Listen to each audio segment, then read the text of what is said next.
Xin chào các bạn. Hôm nay bác sĩ Bảo xin giới thiệu với các bạn vấn đề về rối loạn mỡ máu thông qua các xét nghiệm.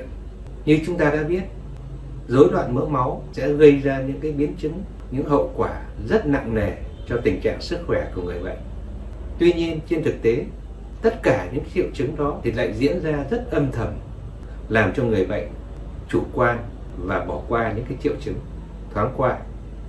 Chính vì vậy, hôm nay bác sĩ Bảo xin giới thiệu với các bạn các chỉ số xét nghiệm mỡ máu nhằm sàng lọc, giúp cho bệnh nhân phát hiện sớm, ngăn ngừa những cái biến chứng như nhồi máu cơ tim, tai biến mạch máu hay còn gọi là đột quỵ và một số các cái bệnh khác.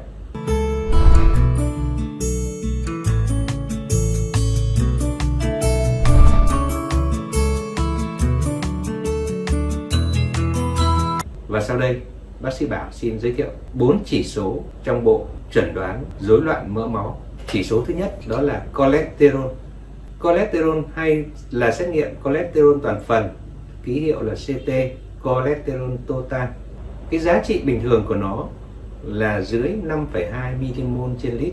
Một khi giá trị của nó vượt 6,2 mmol trên lít thì chúng ta cho rằng là có tăng cholesterol. Cholesterol có vai trò cực kỳ quan trọng trong cơ thể. Không có nghĩa là chúng ta không cần nó, bởi vì nó là tham gia vào xây dựng màng tất cả các tế bào trong cơ thể. Đấy là chức năng thứ nhất.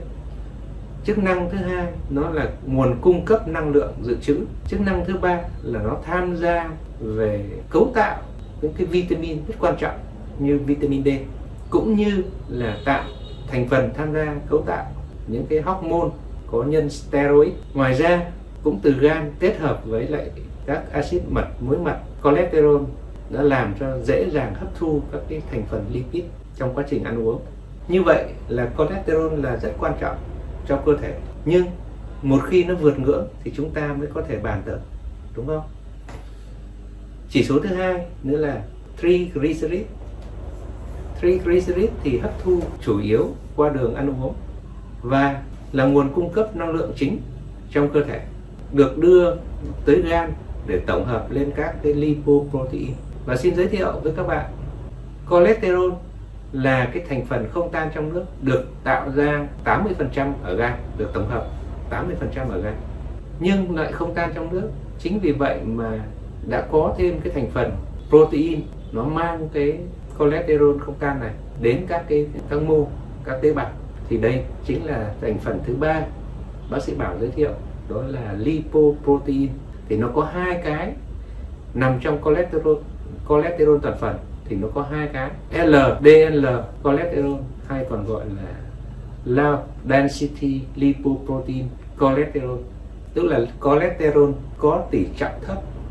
Người ta thường nói đây là cholesterol xấu, là bởi vì cái chức năng của nó được tổng hợp từ gan và vận chuyển cholesterol đến các màng tế bào, đến các mô. Thì trong quá trình vận chuyển thì do cái tỷ lệ trọng thấp và một vài cái nguyên nhân nữa thì nó có sự lắng đọng ở màng tế bào, ở trong lòng mạch.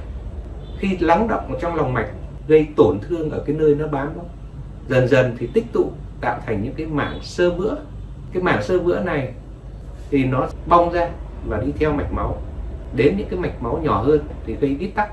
Chính vì vậy nó gây nên cái hậu quả là nhồi máu, đặc biệt nhất là nhồi máu cơ tim, và hơn nữa nếu lên mạch não thì gây tắc mạch não, tức là xuất hiện cái hội chứng đột quỵ. Người ta cho rằng dựa vào cái triệu chứng, dựa vào cái hậu quả nặng nề như vậy mà người ta đặt cho nó một cái tên là cholesterol xấu. Và chỉ số thứ tư đó là HDL cholesterol, viết tắt của chữ là High Density Lipoprotein Cholesterol. Và thật may thay, cái anh này nó lại có chức năng dọn dẹp tất cả những cái anh mà cholesterol có tỷ trọng thấp lắng đọng ở lòng mạch, thì nó dọn dẹp đưa về gan để chuyển hóa và tổng hợp. Chính vì vậy người ta gọi ở phương diện này nó là một cái cholesterol tốt. Thông thường cái bộ 4 cái chỉ số này để đánh giá cái tình trạng rối loạn mỡ máu.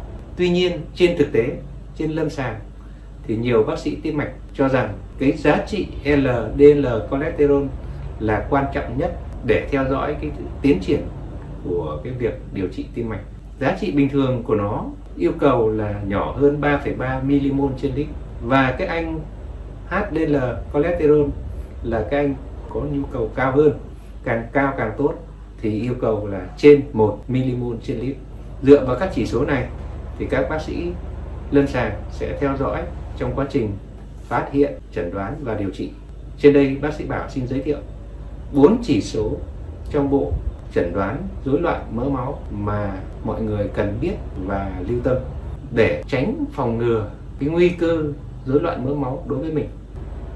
Nếu như các bạn thấy thông tin này là hữu ích thì xin hãy like, chia sẻ cùng mọi người, và đặc biệt không quên đăng ký kênh YouTube Bác sĩ Bảo để theo dõi những thông tin mới nhất. Xin cảm ơn và hẹn gặp lại.